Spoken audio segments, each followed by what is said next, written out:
마가복음 2장 23절에서 3장 6절까지의 말씀입니다.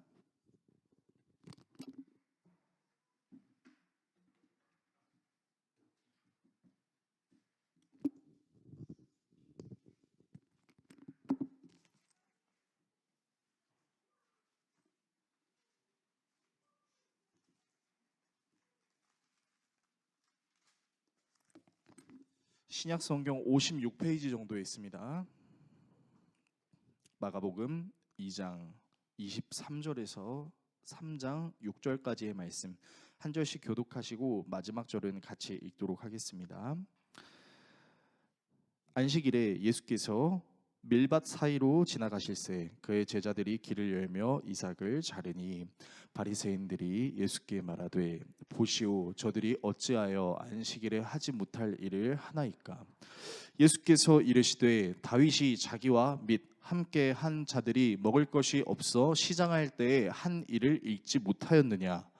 그가 아비아달 대제사장 때에 하나님의 전에 들어가서 제사장 외에는 먹어서는 안 되는 질선병을 먹고 함께한 자들에게도 주지 아니하였느냐. 또 이르시되 안식일이 사람을 위하여 있는 것이요 사람이 안식일을 위하여 있는 것이 아니니 이러므로 인자는 안식일에도 주인이니라. 예수께서 다시 회당에 들어가시니 한쪽 손 마른 사람이 거기 있는지라. 사람들이 예수를 고발하려 하여 안식일에 그 사람을 고치시는가 주시하고 있거늘 예수께서 손 마른 사람에게 이르시되 한 가운데에 일어서라 하시고 그들에게 이르시되 안식일에 선을 행하는 것과 악을 행하는 것 생명을 구하는 것과 죽이는 것 어느 것이 옳으냐 하시니 그들이 잠잠하거늘 그들의 마음이 완악함을 탄식하사 노하심으로 그들을 둘러보시고 그 사람에게 이르시되 내 손을 내밀라 하시니 내밀매 그 손이 회복되었더라. 바리새인들이 나가서 곧 헤롯 왕과 함께 어떻게 하여 예수를 죽일까 의논하니라. 아멘. 오늘 여러분과 함께 예수님의 일생 29번째 시간 안식을 주시는 예수님이라는 주제로 하나님의 말씀 나누도록 하겠습니다. 우리 오늘 좌우에 앞뒤에 계신 성도님께 인사하면서 말씀을 나누는 시간 가졌으면 좋겠습니다. 따라해 주십시오. 당신의 신앙생활이 편안했으면 좋겠습니다. 시작. 당신의 신앙생활이 편안했으면 좋겠습니다. 정말 편안했으면 좋겠어요. 누군가에게 강요받아서 혹은 잘못된 가르침으로 인해서 내 신앙생활이 갑갑하고 남들의 눈치를 보는 그런 신앙생활이 아니라 편안한 신앙생활이 되었으면 좋겠습니다. 자, 여러분 제가 정말 여러 번 강조하는 내용 중에 하나인데 여러분 우리가 성경을 읽을 때요 주의해야 되는 것 중에 하나가 뭐냐면 여러분이 하나님의 말씀을 읽을 때 하나님께서 왜 이런 말씀을 주셨을까라는 걸 여러분이 생각을 해봐야 됩니다. 그러니까 어떤 말씀이 있는데 그 말씀을 여러분들이 읽는데 이 말씀의 의미가 뭐지? 하나님이 왜 이 말씀을 주셨을까라는 거를 생각하지 않고 문자적으로 받아들이는 경우들이 있는데 여러분 그 문자적으로 받아들이는 태도를 사실 저는 그닥 좋아하진 않습니다. 요즘 기독교가 위상을 너무 잃어서 이제 상업적으로 성경 말씀이 굉장히 많이 사용이 되고 있는데 뭐 예를 들면 이런 거죠. 눈에는 눈, 이에는 이 이런 말씀 가지고 마치 복수극에 내가 억울함을 당했는데 내가 열심히 뼈를 갈고 닦아서 너를 복수하리라 할 때 꼭 이런 눈에는 눈, 이에는 이라는 말씀이 나온다는 거죠. 근데 여러분도 한 번쯤 성경을 읽으시면서 아니 이게 정말 성경에 나와 있는 말씀이라고? 라는 걸 생각해 보신 경험이 있을 겁니다. 아니 한 대 때렸으면 똑같이 때려줘서 갚으라고? 이게 진짜 하나님의 말씀이야? 라고 생각하는 경우가 있죠. 이 말씀 외에도 아니 정말 하나님이 이런 말씀을 나에게 주셨다고? 라고 생각할 수 있는 경우가 있습니다. 대표적인 말씀이 그 눈에는 눈, 이에는 인데 화면을 보면서 얘기했으면 좋겠는데요. 네. 사람이 서로 싸우다가 임신한 여자를 다치게 하였는데 낙태만 하고 달리 더 다친 데가 없으면 가해자는 그 여자의 남편이 요구하는 대로 반드시 배상금을 내되 배상 금액은 재판관의 판결을 따른다. 자, 그 다음이 여러분이 알고 있는 너무나 유명한 말씀이에요. 그러나 그 여자가 다쳤으면 가해자에게는 목숨은 목숨으로 눈은 눈으로 이는 이로, 손은 손으로, 발은 발로, 화상은 화상으로, 상처는 상처로, 멍은 멍으로 갚아야 된다. 여러분은 이 말씀을 보실 때 무슨 생각이 드십니까? 아마 대부분은 뭐야? 한 대 쳤으면, 한 대 맞았으면 똑같이 한 대 치라고? 정말 하나님이 그렇게 말씀하시고 계신다고? 라고 느끼실 겁니다. 그런데 여러분, 이 말씀을 주신 분이 누구였냐면 하나님이었어요. 우리는 하나님을 가리켜 사랑의 하나님이라고 얘기하죠. 아니, 사랑의 하나님이 복수하라고 말씀하시는 건가? 라고 우리는 오해.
이렇게 적용하는 겁니다.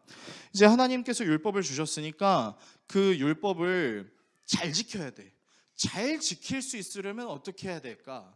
하나님이 말씀하시지 않은 법칙들을 만들기 시작합니다.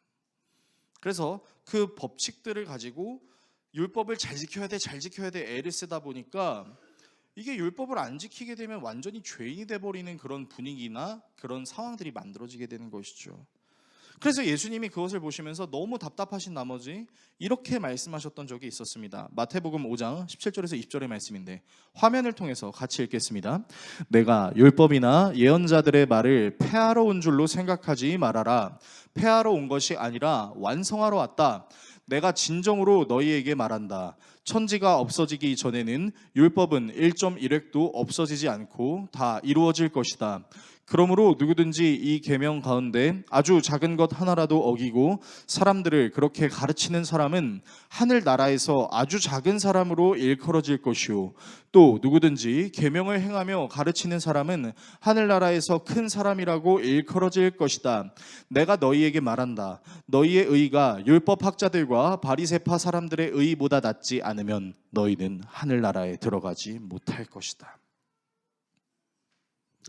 많은 사람들이 이제 예수님이 율법을 폐하러 온 줄 알았지만 사실 예수님께서는 율법을 잘못 해석하고 잘못 적용한 그 사람들에게 율법의 참된 의미가 무엇인지를 알려주시고 그 율법을 지키게 하시기 위해서 온 것이죠. 그래서 그것을 통해서 율법을 완전하게 하러 오신 것입니다. 그래서 여러분, 우리는요, 구약 시대의 율법 이제 예수님의 부활 사역으로 다 끝났잖아, 안 지켜도 되잖아 라는 마인드로 접근해야 되는 게 아니라 예수님이 율법을 바르게 해석해 주셨고 그 바르게 해석해 주신 율법을 어떻게 지켜야 될지를 신약 성경을 통해서 우리에게 가르쳐 주셨기 때문에 우리가 율법에 대해서 함부로 폄하하거나 이상한 태도를 가져서는 곤란하다라는 것이죠. 오늘 본문은 정말 그 유대인들의 강팍함이 얼마나 극에 치달았는지를 보여주는 장면들을 다루고 있습니다. 두 가지 내용을 다루고 있는데 예수님께서 이제 안식일에 제자들과 함께 길을 내기 위해서 밀 이삭밭을 지나가고 계셨는데 그 밀 이삭밭을 이제 낫으로 가르시면서 뭘 하셨냐면 그 이삭의 나다를 먹었습니다. 근데 하필 그날이 안식일이었어요. 그래서 이제 바리새파 사람들이 시비를 걸기 시작하는 거죠. 안식일에 일하지 말라고 그랬는데 뭐 하는 거야? 하고 시비를 걸고, 두 번째 일은 또 다른 안식일에 예수님께서 손이 마른 자를 고쳐주시는 장면이 나오는데 말씀을 자세히 보시면 어떻게 나와 있냐면 바리새파 사람들이 지켜보고 있습니다. 진짜 낫게 하는 거야? 안식일에? 하고 보고 있는 거예요. 두 사건 다 안식일에 일어났던 일을 다루고 있습니다. 그리고 그 안식일에 대한 율법의 규정으로 바리새파 사람들이 아주 강팍한 시선으로 예수님을 바라보고 있는 장면을 다루고 있는데, 저는 오늘 이 본문을 통해서 두 가지 내용을 여러분들과 나누고 기도하는 시간을 가지려고 합니다. 첫 번째는 안식일이 생긴 이유, 두 번째는 안식일에 안식하지 못하는 이유입니다. 이 두 가지 내용을 함께 살펴보고 기도하는 시간을 갖도록 하겠습니다. 자, 첫 번째예요. 안식일이 생긴 이유입니다. 여러분, 안식일이 왜 생겼죠? 여러분은 다 알고 계실 겁니다. 하나님께서 천지를 창조하실 때 일곱째 날에 안식하셨기 때문이다라는 것을 여러분들 기억하고 계세요. 그리고 이제 하나님께서 이집트를 탈출하는 이스라엘 백성들에게 자신이 영원한 하나님이 되어주시겠다라고 약속하시면서 주셨던 10계명의 율법 중에 네 번째 율법이 안식일을 지키는 것이었죠. 출애굽기 20장 8절에서 11절은 이런 말씀이 기록되어 있습니다. 안식일을 기억하여 그날을 거룩하게 지켜라. 너희는 엿새 동안의 모든 일을 힘써 하여라. 그러나 이렛 날은 주 너의 하나님의 안식일이니 너희는 어떤 일도 해서는 안 된다. 너희나 너희의 아들이나 딸이나 너희의 남종이나 여종만이 아니라 너희 집짐승이나 너희의 집에 머무르는 나그네라도 일을 해서는 안 된다. 내가 엿새 동안 하늘과 땅과 바다와 그 안에 있는 모든 것을 만들고 이렛 날에는 쉬었기 때문이다. 그러므로 나 주가 안식일을 복주고 그날을 거룩하게 하였다. 자, 여러분은 이 말씀을 다 알고 계실 거예요. 하나님께서 이스라엘 백성들에게 주신 10계명 중에 네 번째 계명 안식일을 기억하여 거룩히 지키라는 거죠. 근데 그 일곱 번째 날이 무엇이었냐면 안식일이었어요. 그러니까 여기서 우리가 가질 수 있는 의문이 있습니다. 자, 제가 여러분들한테 한번 질문해 볼게요. 자, 하나님이 6일 동안 천지를 창조하시고 일곱째 날에는 쉬셨습니다. 자, 여기서 문제 드립니다. 여덟 번째 날에는 하나님이 뭘 하셨을까요? 무슨 시덥잖은 질문이야 라는 표정을 가지고 절 쳐다보고 계신 것 같은데, 여러분 이런 생각 해보신 적 있으세요? 우리는 7일로 국한시켜서 하나님이 6일은 일하셨고 7일째는 쉬었다고 생각해요. 그럼 8일째 때는 뭘 하셨을까요? 여러분, 우리가 하나님에 대해서 우리도 모르게 하나님의 능력을 국한시키는 버릇들이 있는데, 여러분 하나님은 8일째 날에 쉬셨을 겁니다. 그리고 엄밀하게 말씀드리면 하나님은 모든 순간에 일하시고 모든 순간에 쉬세요. 모든 순간에 모든 상황에 계시고 과거나 지금이나 미래나 항상 계시는 분이 하나님이세요. 그러니까 하나님이 열심히 일하셨다, 하나님이 열심히 쉬셨다는 것은 사실 의미가 없는 말이에요.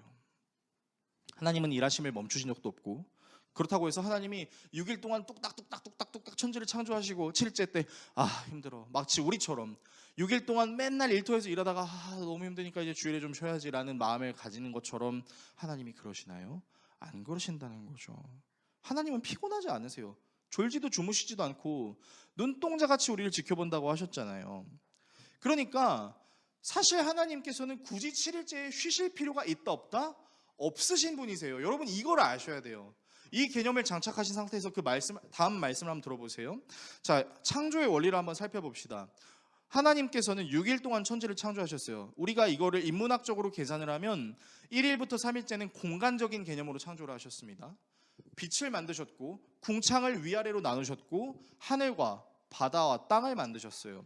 그리고 4일부터 6일째에는 하늘에 사는 생물, 땅에 사는 생물, 바다에 사는 생물을 만드시고 6일째의 그 마지막에는 사람을 만드셨죠. 그래서 하나님께서 그 사람을 만들어서 뭐라고 하셨어요? 창조한 모든 것을 어떻게 하라고요? 다스리라고 하셨어요. 그 다음에 마지막 7일째를 뭐라고 하셨냐면 안식하라고 하셨습니다.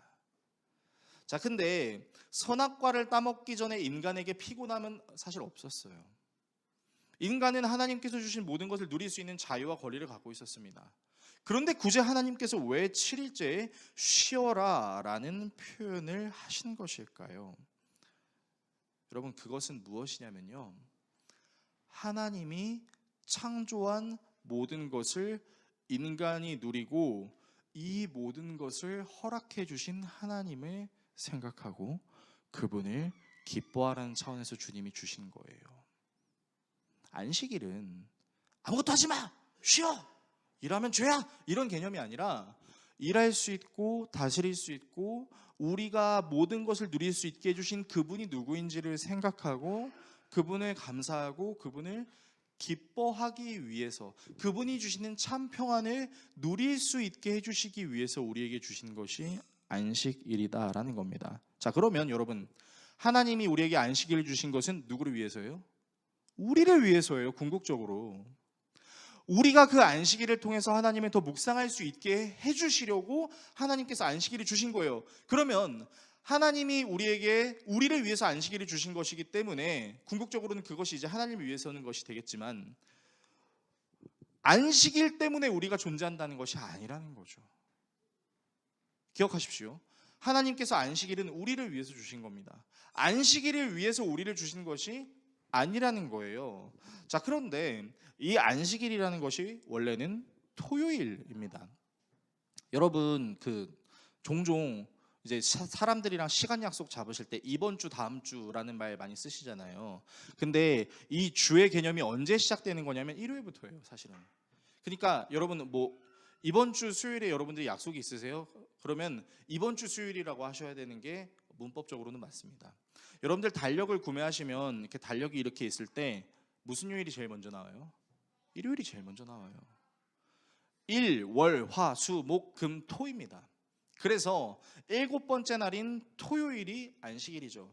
아직도 예수 그리스도의 그 완전하신 사역을 인정하지 않고 안식일을 지켜서 예배하는 이단들이 있죠. 제7의 안식교라는 친구들입니다. 이상한 친구들이에요. 토요일에 왜 그렇게 예배하는지 잘 모르겠는데. 네, 우리는 토요일에 예배하지 않아요. 왜냐? 예수님께서 십자가에 못 박혀 죽으시고 부활하심으로 그가 맡으신 모든 사역과 더불어 율법을 완전하게 하셨죠. 이제는 구약에 있는 율법을 지키지 않아도 되는 거죠. 왜요? 예수님께서 모든 율법을 완성시키셨으니까요. 그 예수님께서 부활하신 날이 언제예요? 토요일과 주일 사이입니다, 정확하게는. 근데 우리는 주일로 삼아서 우리 윗대 사도들이 그리고 초대교회 성도들이 함께 예배드렸던 그날이 바로 일요일, 주일이었습니다. 그래서 우리는 더 이상 토요일을 안식일로 지키지 않습니다. 예수님께서 부활하신 날을 주일로 받아들이고 그 주일을 우리가 하나님을 기뻐하면서 예배하는 거예요. 예수님께서 십자가에 못 박혀 돌아가실 때 휘장이 찢어지는 일이 일어났고 무덤에서 사람들이 일어나는 일이 일어나게 됐고 여러 일들이 일어나면서 우리는 확실하게 알았죠. 무엇이요? 가로막고 있었던 하나님과 우리 사이를 가로막고 있었던 어떤 율법과도 같은 것을 예수님이 완성하셨기 때문에 우리는 더 이상 제사장을 통해서 하나님께 예배드리는 것이 아니라 우리 자신이 자발적으로 주는 그리스도시요 살아계신 하나님의 아들입니다 라고 고백하는 믿음으로 예배할 수 있다라는 겁니다. 그래서 여러분, 우리는 그렇기 때문에 주일을 예배하는 겁니다. 누군가 여러분께 왜 주일에 예배해요? 토요일 안식일 아니에요? 라고 얘기한다면 오늘 설교 내용을 그대로 언급하시면서 여러분들 신앙생활 하시면 돼요. 자, 그래서 오늘 주일 여러분들 저와 함께 이 예배 자리에 모였죠. 우리가 해야 되는 건 뭐냐면요, 모든 만물을 창조하시고 다스리시는 하나님을 찬양하고 영원히 죽을 수밖에 없었던 우리에게 영원한 생명을 주시고 살게 하시는 그 하나님의 은혜에 감사하고 주님이 만들어주신 모든 것을 잘 누려야 됩니다. 여러분, 그래서 주일에 맛있는 거 많이 드세요. 예배 끝나고요, 노세요. 수다도 떠시고 하고 싶은 것도 하세요. 왜 옛날 교회 어른들이 성경을 너무 문자적으로 보셔가지고 안식일에 내 아무것도 하지 말라 그랬잖아, 사 먹기만 해. 저는 당했었거든요. 아버지가 헌금으로 2,000원을 주시면서 헌금해 이렇게, 아빠 500원을 핫도그 사 먹으면 안 돼요 했다가 500원짜리 동전으로 맞았던 기억이 생각나요. 네. 근데 요즘 누가 그럽니까? 여러분, 안 그래요. 그러니까 제대로 돌아가고 있는 거죠. 이 주일에는 우리가 기뻐해야 됩니다. 설령 기뻐할 수 없는 일이 있다 하더라도 그럼에도 불구하고 하나님께서 나를 역전시키시고 상황을 바꾸실 것을 믿는 믿음으로 의지적으로 기뻐할 수 있어야 됩니다. 여러분, 그것이 진정한 안식을 지키는 우리의 모습이 되어야 합니다. 저와 여러분이 이 주일을 진심으로 기뻐하고 행복하고 즐거워할 수 있기를 주님의 이름으로 축복합니다. 자, 두 번째입니다. 자, 안식일이 생겨난 이유를 다뤘어요. 두 번째는 그런데 안식일에 안식하지 못하는 이유입니다. 자, 예수님이 제자들과 함께 이제 밀 이삭을 자르기 시작했어요. 사실 이 내용은 마태복음에도 나와 있고 누가복음에도 나와 있습니다. 근데 마가복음에서는 먹는다고는 얘기 안 했지만 마태복음에서는 제자들이 먹기 위해서 이 밀이삭을 잘랐다, 먹었다라고 나와 있어요. 그러니까 배고팠던 거죠. 예수님이 뭐 부자도 아니었고 가난한 요셉의 아들이었고 그냥 직업도 목수였잖아요. 막 예수님이 돈이 많아가지고 막 돈 막 이렇게 나눠주시면서 야 우리 먹을 거 맛있는 거 먹자, 야 오늘 뭐 먹을래, 그렇게 말씀하시는 분이 아니었죠. 그러니까 따르고 있는 제자들이 밥을 먹어야 되는데 배가 고프니까 밀 이삭을 잘라 먹었는데 하필 그때가 언제였다고요? 안식일이었다고요. 근데 사실 이 밀 이삭을 베어 먹는 거는 율법적으로 허락이 된 사안이었습니다. 다른 이의 밭에 들어가서 곡식을 따먹는 행위는 절도 행위에 속하지 않았고 가난한 자의 굶주림을 채워주기 위한 권리로 보장이 돼 있었어요. 신명기 23장 25절에 이런 말씀이 있는데요. 당신들이 이웃 사람의 곡식 밭에 들어가 이삭을 손으로 잘라서 먹는 건 괜찮지만 이웃의 곡식에 낯을 대서는 안 됩니다. 자, 그러니까 제가 말씀을 다시 정정하겠습니다. 이 제자들이 이제 밀 이삭을 잘라서 먹는 거죠. 이제 저 율법을 준수하면서 먹었을 거예요. 그런데 문제가 있었던 게 안식일이었다라는 거죠. 예수님과 제자들이 안식일에 밀 이삭을 잘라 먹었다는 것을 문제 삼고 있는 거예요. 근데 여러분, 예수님과 제자들이 왜 밀 이삭을 잘라 먹고 있었을까요? 여러분, 간단하죠. 그들이 배가 안 고팠으면 굳이 잘라 먹었겠습니까? 예수님과 예수님의 제자들은 넉넉한 상황이 아니었습니다. 그러니까 생존을 위해서 식사를 한 거예요. 그리고 심지어 그것은 율법적으로도 허용이 되어 있던 부분입니다. 그런데 생존의 문제에 달려있는 사람들에게 지금 바리새파 사람들이 뭘 하고 있는 거냐면 율법의 잣대를 들이밀면서 판단하고 있는 거죠. 그래서 예수님께서는 사람의 생명보다 율법이 우선시할 수 없다라는 차원으로 다음과 같이 말씀하십니다. 오늘 본문 마가복음 2장 25절에서 28절의 말씀 같이 읽겠습니다. 예수께서 그들에게 말씀하셨다. 다윗과 그 일행이 먹을 것이 없어서 굶주릴 때에 다윗이 어떻게 하였는지를 너희는 읽지 못하였느냐? 아비아달 대제사장 때에 다윗이 하나님의 집에 들어가서 제사장들 밖에는 먹어서는 안 되는 제단빵을 먹고 그 일행에게도 도주지 않았느냐? 그리고 예수께서는 그들에게 말씀하셨다. 안식일이 사람을 위하여 생긴 것이지 사람이 안식일을 위하여 생긴 것이 아니다. 그러므로 인자는 또한 안식일에도 주인이다. 자, 하나님의 창조 질서를 정확하게 설명하고 계시죠. 야, 안식일을 위해서 사람이 존재하는 게 아니다. 하나님이 사람이 기뻐할 수 있도록 주신 것이 안식일이다라고 얘기하는 거죠. 그러면서 과거의 사례를 얘기합니다. 야, 니네들 다윗 왕이 대제사장 아비아달이 제사장이 먹는 그 떡을 먹었던 사건 니네들 기억 못해? 다윗도 생존하기 위해서 그것을 먹었어. 만약에 그것이 죄였다면 하나님이 다윗을 심판하지 않았을까? 근데 하나님께서 그것을 허용하셨다는 것이 무엇을 의미하는 거야? 너희들은 아직도 뭐가 중요한 것인지를 도대체 모르는 것 같아. 하나님의 창조의 질서가 이거란 말이야 라고 지금 예수님께서 말씀하고 계신 거예요. 자, 이렇게 좀 알려주면 좀 그 교만함을 좀 꺾고 그렇네. 진짜 하나님의 말씀이 그럴 수가 있네 라고 좀 생각해 봐도 괜찮은데, 이 바리새 선배님들이 진짜 지극히 교만했었던 것 같아요. 그 다음 사건이 무슨 사건이었냐? 또 다른 안식일이 찾아왔습니다. 근데 그 안식일에 누가 있었냐면 손 마른 자가 있었어요. 그러니까 이 손 마른 자라는 것은 이 손이 정말 빼빼 말라서 움직이지 못하고 완전히 구부러져 있는 상태를 의미합니다. 자, 근데 예수님께서 이 손 마른 자를 이제 불쌍히 여기시는 거죠. 그래서 고쳐주려고 하셨던 것 같아요. 근데 그 모습을 바리새파 사람들이 보는 거예요. 좀 제가 뭐 이렇게 봤는지는 모르겠지만 상황적으로 제가 좀 흉내를 내보자면 이러고 보고 있는 거예요. 진짜 고쳐? 안식일이야. 진짜 고치다 보자. 이러고 있는 거예요. 그런데 그런 바리새파 사람들의 태도에 예수님이 너무 화가 나시면서 깊은 탄식을 하십니다. 마치 이런 거죠. 이러면서 이제 예수님이 이제 화를 내시는 거예요. 그러면서 이제 말씀을 하시는데 오늘 본문 마가복음 3장 1절에서 5절이에요. 화면을 통해서 같이 읽겠습니다. 예수께서 다시 회당에 들어가셨다. 그런데 거기에 한쪽 손이 오그라든 사람이 있었다. 사람들은 예수를 고발하려고 예수가 안식일에 그 사람을 고쳐주시는지를 보려고 예수를 지켜보고 있었다. 예수께서 손이 오그라든 사람에게 말씀하셨다.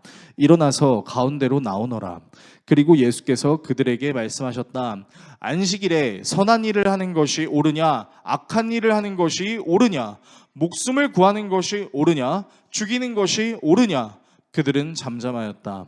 예수께서 노하셔서 그들을 둘러보시고 그들의 마음이 굳어진 것을 탄식하시면서 손이 오그라든 사람에게 말씀하셨다. 손을 내밀어라. 그 사람이 손을 내미니 그의 손이 회복되었다. 자, 여러분, 저는 이 말씀을 묵상하면서 무슨 생각이 들었냐면, 어떻게 하나님을 사랑한다고 말하는 사람이, 손이 말라서 고생하는 사람이 치유받고 있는 그 장면조차도 그들 자신이 만든 율법 때문에 기뻐하지 못하는가에 대한 답답함이 느껴졌어요. 여러분, 그렇지 않습니까? 여러분, 손 말라보셨어요? 여러분, 우리는 손이 조금만 아파도 되게 고통스러워하는 사람입니다. 근데 손 마른 자가 예수님을 통해서 치유를 받았으면 기뻐해야죠. 얼마나 힘들었습니까? 이제 그 회복된 손으로 자유를 누리십시오. 여러분, 우리 손으로 할 수 있는 게 얼마나 많아요. 그런데 하나님이 직접 말씀하시지도 않은 걸 자기들이 하나님의 말씀을 열심히 지켜보겠다는 차원으로 만들어 놓은 율법의 조항 가운데 안식일에는 사람을 고치면 안 되지 라는 그들만의 리그와 같은 율법으로 행복하고 축하해야 되는 사람을 비난의 눈총으로 보고 그 사람을 고쳐주신 예수님께 당신은 죄인이야 라고 말하고 있는 현장인 거예요. 자, 여러분, 우리는 그러면 한번 이제 궁금해 봐야 되는 게 있는데, 도대체 바리새 사람들이 왜 이렇게까지 변질되었을까를 좀 생각해 볼 필요가 있습니다. 왜 이 사람들의 마음이 이렇게 굳어져 있었을까요? 왜 기쁨을 함께 기뻐하지 못하고 늘 정죄하고 판단하는 그런 모습만 보여줬을까요? 이유는 간단해요. 여러분은 아마 행복하기 위해서 무언가를 하려고 했다가 행복하기 위해서 하려고 한 무언가를 잘하고 싶어서 몇 가지 규칙을 만들기 시작한 다음부터 행복이 행복으로 느껴지지 않는 경우를 느껴보신 적이 있을 겁니다. 자, 이스라엘 사람들은 하나님이 주신 율법을 잘 지키고 싶어서 이제 연구하기 시작했죠. 그래서 이제 세부적인 규칙들을 만들기 시작했어요. 그것을 문서화한 것이 뭐냐면 미시나라는 것입니다.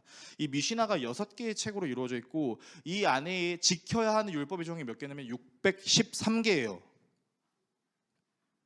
그러니까 하나님을 너무 사랑해요. 그 열정은 이해하겠어요. 근데 그 열정이 너무 심하니까 613가지의 방법을 만들어서 지켜. 613가지 중에 한 가지라도 어기면 넌 죄인이야? 이러고 있는 거예요. 그러니까 여러분, 하나님이 율법을 주신 이유는 하나님을 바로 알고 하나님을 기뻐하라는 차원이었는데 그것이 왜곡되는 거예요. 그래서 자신이 선한 일을 하는 건지 악한 일을 하는 건지 구분도 못하게 되는 겁니다. 여러분, 제가 건강이 심각하게 훼손이 돼서 건강을 회복하기 위해서 선택했던 운동이 뭐였냐면 이제 사이클이었어요. 이제 로드바이크죠. 이제 이렇게 구부정하게 이제 타는 그런 자전거인데 타보니까 좀 재밌는 거예요. 그러니까 저의 높아진 당 수치를 낮추기 위해서 열심히 타기 시작하면서 이제 좀 더 잘 타고 싶다, 좀 더 내 건강을 발달시키고 싶다 해서 혼자 타다가 믿음의 사람들과 같이 이제 라이딩 클럽을 만들었습니다. 그리고 이제 목표를 세우는 거죠. 여러분, 한 달에 우리 목표 키로수는 1000km입니다. 이렇게 하는 거예요. 그리고 제가 이제 하루 평균 40-50km씩 항상 자전거를 탔었거든요.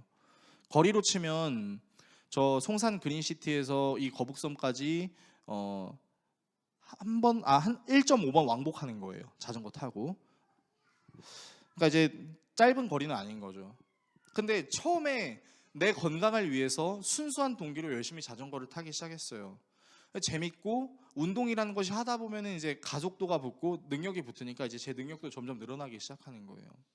그러면서 제 마음속에 자전거를 타는 사람은 이 정도는 타야지라는 어떤 기준이 생기기 시작했습니다. 그래서 이제 교회 사람들과 함께 자전거를 타는데 답답한 거예요. 나는 빨리 가고 싶은데 너무 느리게 오는 거야. 자전거 별거 아니잖아요 라고 한 청년들 데리고 몇 번 자전거 탔는데 그 청년들이 저랑 자전거 한 번 타고 그다음부터 다시는 안 탔어요. 하면서 이제 제가 자꾸 정죄를 하는 거죠. 아니 여러분, 우리 운동하기 위해 모였잖아요. 땀을 흘리세요. 다리에 쥐가 날 때까지 페달질을 하세요. 빨리 빨리 막 이러면서 이제 10km 남았는데 거의 다 왔어 거의 다 왔어 속이면서 그렇게 자전거를 탄 거예요. 저의 만족도는 점점 올라갔지만 함께 운동하던 집사님들이 점점 저와 연락을 끊기 시작했습니다. 저와 연락을 끊기 시작하고 나중에는 집사님들끼리 모여서 자전거를 타고 저를 소외시키는 모습을 보면서 제가 상처를 받았어요. 그래서 너무 서운해서 이제 집사님한테 전해가지고, 집사님 저도 같이 타고 싶어요. 왜 저 빼주세요? 이랬는데 집사님이 딱 이러시는 거예요. 목사님은 저희랑 자전거 타면 재미없으시잖아요. 티가 났구나. 티가 났구나가 아니라가 뭐예요? 스스로 제가 규칙을 만든 거예요. 운동을 좀 한다고 생각하면 평균 속도를 점점 더 높여야 되고, 자전거의 거리수를 더 늘려야 되고, 좋은 장비 샀다고 땅땅거리는 것이 아니라 좋은 장비가 녹슬 때까지 열심히 타야 되는 것이 내 건강 규칙이다 라고 만들어 놓은 거죠. 그러니까 처음에는 단순히 건강을 위해서 즐겁게 재밌게 운동하려고 했던 그 자전거에 이거를 너무 잘 하고 싶어서 만들었던 세부 규칙들, 이런 것들이 나 자신을 강박하게 만들고, 그래서 제가 되게 웃긴 게, 너무 힘들면 좀 안 해도 되잖아요. 2시간 자고 이제 새벽 기도 설교하고 나서 진짜 너무 졸린 거예요. 근데 제가 어떻게 하고 있었냐면, 야 정재성, 너 하루에 50km 타기로 결단했잖아. 고작 10며칠 타고 지금 힘들어가지고 안 한다고? 야 네가 남자냐? 네가 그렇게 하나님 말씀 전하는 사람이 맞냐? 야 너는 그렇게 말로는 잘하면서 지키지 않으면 너 성도들이 너 따라오겠어? 하니 성도들이 그거 이해해 주시거든요. 성도들이, 목사님 오늘 50km 탔어요? 안 탔어요? 못 탔습니다. 목사님은 말로만 떠드는 사람이군요. 이렇게 하지 않잖아요. 이해해 주시잖아요. 저 이번 주에 웨이 묵상 빵꾸 냈거든요. 너무 힘들어가지고. 근데 여러분들 이해해 주셨잖아요. 와, 우리 목사님 개척한 지 얼마 안 됐다고 벌써부터 빵꾸 나내고 있고, 진짜 이렇게 혹시 정죄하신 분이 계시다면 죄송합니다. 제가 열심히 하도록 하겠습니다. 여러분, 어쨌든 제가 이런 말을 하려고 하는 게 아니라 뭐예요? 행복하려고, 건강하려고 했던 그 일에 잘하고 싶어서 정해지지 않은 새로운 세부 규칙들을 내가 만들기 시작하면서 스스로를 압박하고, 스스로만 압박하면 상관없는데 다른 사람도 압박하는 그런 변질된 모습이 생겨났다는 것입니다. 여러분, 이걸 신앙생활로 한번 바꿔볼게요. 여러분은 그러신 적 없으십니까? 내가 진짜 신앙생활 너무 잘하고 싶어서 결단했어요. 열심히 성경을 읽고 기도하고 신앙생활 했습니다. 그런데 너무 힘들어요. 조금은 쉬고 싶은 적도 있어요. 묵상도 잠깐 쉬고 싶은 날도 분명히 있을 수 있어요. 그래도 꾹꾹 참고 있어요. 그런데 다음날 공동체랑 나눔을 하는데 어떤 공동체가, 사실 저는 이번 주 나눔을 한 번도 하지 않았습니다. 성경 똑바로 안 읽었어요. 그러면 그럴 수도 있지가 아니라 뭐야?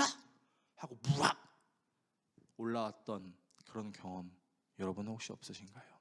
비단 신앙생활뿐만이 아니더라도 잘하고 싶어서 없던 규칙 새로 만들어서 그 규칙으로 다른 사람들을 압박해 보신 적은 없으신가요? 그런 사람들에게 오늘 예수님께서 말씀하시는 거죠. 선한 일을 하는 것과 악한 일을 하는 것 중에 무엇이 옳으냐? 저와 여러분들에게 선한 일은 무엇이겠습니까? 악한 일은 무엇이겠습니까? 설교를 정리하도록 하겠습니다. 여러분, 다시 한번 말씀드리지만 예수님은 율법을 파괴하러 오신 분이 아니셨어요. 율법을 완성하러 오셨죠. 그리고 그 율법을 완성하시는 사역들 가운데에는 비유적인 설명으로 깨닫게 하시고 하나님께서 주신 율법의 참 의미를 실천하게 해주시려는 거였죠. 그리고 그 율법을 어떻게 지키기를 원하셨냐? 평안한 마음으로, 내가 진짜 예수님을 사랑하는 마음으로 지키기를 원하셨습니다. 그래서 예수님께서는 그 율법을 지켜야 되는 문제 때문에 시달려서 내가 신앙생활을 하는 건지 종교생활을 하는 건지 도통 구분이 안 가서 힘들어하고 있었던 유대인들을 향해 이렇게 말씀하셨어요. 여러분들이 너무나 잘 알고 있는 말씀인데 제가 그냥 읽어드릴게요. 마태복음 11장 28절에 30절의 말씀입니다. 수고하며 무거운 짐을 진 사람들은 모두 내게로 오너라. 내가 너희를 쉬게 하겠다. 나는 마음이 온유하고 겸손하니 내 멍에를 메고 나에게 배워라. 그리하면 너희는 마음에 쉼을 얻을 것이다. 내 멍에는 편하고 내 짐은 가볍다. 여러분, 수고하고 무거운 짐진 자들이라는 표현이 단순히 우리 육신의 힘듦만을 이야기하는 게 아니라 궁극적으로는 종교 생활인지 신앙생활인지 구분 못하고 율법을 지키고 있는지 못 지키고 있는지도 구분 못해서 힘들어하던 사람들에게 예수님께서 하셨던 말씀이에요. 자기한테 오래요. 예수님 자신에게 오래요. 쉬게 하겠대요. 온유하고 겸손해서 멍에를 같이 짊어져 주시겠대요. 그게 뭐예요? 야, 너희들이 알고 있는 그 종교 생활에서 벗어나서 하나님께서 너희들에게 주신 그 율법의 참된 의미를 내가 깨닫게 해줄게. 나에게로 와. 내게 배워. 너희들이 갖고 있는 그 부담감이 줄어들 거야 라고 얘기하는 거예요. 그러니까 예수님은 하나님을 믿는 사람들에게 무엇을 주고 싶으셨냐면 부담감, 압박감이 아니라 평안함, 쉴 수 있는 마음을 주셨던 거예요. 그래서 제가 예수님이 이 시대에서 목회했을 때 어떻게 하셨을까를 좀 생각을 해봤어요. 그랬더니 약간 이런 모습인 거예요. 이제 예배 시간이 11시인데 이제 막 성도들이 지각을 했습니다. 그러면 이제 예배를 진행하시다가 어서 와, 잘 왔어. 사정이 있었겠지, 괜찮아. 따뜻하게 안아주시는 거죠. 복장이 좀 편안해 보여도 괜찮아. 우리 같이 예배하자. 근데 언젠가부터 그런 게 없어지기 시작했죠. 교회가 째깍 시계 보면서 지각하면 정죄하고 옷차림 이상하면 그렇게 예배드리는 거 아니라고 정죄하고 뭐 하면 정죄하고 뭐 하면 정죄하는 그런 일들이 너무나 많이 있었죠. 저는 그렇게 생각합니다. 지각은 할 수 있습니다. 그런데 지각을 하지 않게 만드는 건 물론 제가 잔소리할 수 있죠. 집사님 지각하지 마세요. 출석 안 하시는데 연락 안 하시는 분들 연락 좀 해주세요. 왜 그러세요? 라고 할 수 있어요. 근데 저는 그렇게 하지 않을 겁니다. 저는요, 여러분들이 진짜 하나님이 좋으셔서 그 하나님을 믿고 함께 예배하고 공동체 나눔을 하는 우리가 좋아서 자발적으로 여러분들이 기쁘게 일찍 나오셨으면 좋겠습니다. 그것이 제가 꿈꾸는 교회이고 저와 여러분들이 꿈꾸는 교회가 됐으면 좋겠습니다. 우리 교회는 세부 규칙을 만들어 놔서 그 세부 규칙으로 사람들을 쪼고 정죄해서 그 기준에 맞지 않으면 당신은 신앙인이 아닙니다 라고 함부로 정죄하는 교회가 되는 것이 아니라 서로 격려하고 그럴 수 있다라고 말해주고 당신 잘못이 아니에요 라고 말해줄 수 있는 그런 교회가 됐으면 좋겠습니다. 예수님께서 그런 교회를 우리에게 하라고 말씀해 주시는 거라고 저는 생각했습니다. 그러므로 여러분, 우리 이 주일을 평안하게 보냈으면 좋겠습니다. 이 주일 오늘 우리에게 말씀하실 주님의 은혜를 사모하는 마음으로 오시고 한 주간에 있었던 삶을 정리하면서 하나님이 주신 은혜가 무엇이었는지, 내가 그 하나님의 은혜에서 벗어났던 것이 있었으면 무엇이었는지, 그리고 그것을 하나님께 온전히 고백하고 하나님 앞에 기쁘고 행복하게 신앙생활하는 저와 여러분들이 됐으면 좋겠습니다. 정죄와 핍박보다는 서로를 위해 눈물로 기도해주고 서로의 아픔을 공감해 주려고 노력하고, 공감이 되지 않더라도 내가 경험해보지 못한 일이니 함부로 판단하지 말자라는 겸손한 마음으로 사랑하는 우리 성도들이 예수님과 동행하는 삶을 살 수 있도록 중보하는 저와 여러분들이 되었으면 좋겠습니다. 그런 저와 여러분들이 안식을 주시는 예수님과 함께 동행하심으로 여러분들의 삶에 안식이 있기를 예수 그리스도의 이름으로 축원합니다.